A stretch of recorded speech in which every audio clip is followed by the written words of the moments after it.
ஜாதகத்தில் ரிஷபராசி, துலாம் ராசி,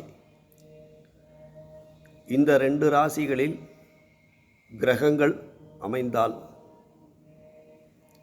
இவங்களுக்கு தொழில் நிச்சயமாக அமையும்.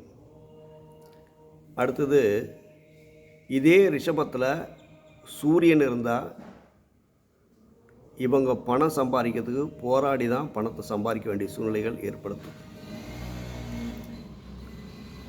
அதே ரிஷபத்தில் அல்லது துலாத்தில் ராகு பகவான் இருந்தாங்க அப்படின்னாக்கா,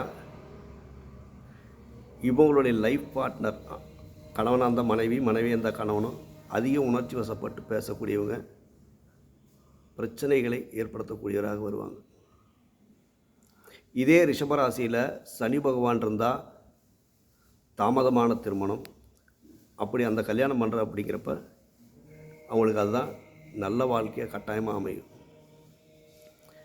இதே ரிஷபத்தில் மாந்தி இருந்தது அப்படின்னாக்கா, விதண்டாவாதம் பேசக்கூடியவங்க, எடுத்தெறிஞ்சு டக்குன்னு பேசக்கூடிய நபராக தான் அமையுமாங்க. அடுத்தது, 2ஆம் அதிபதி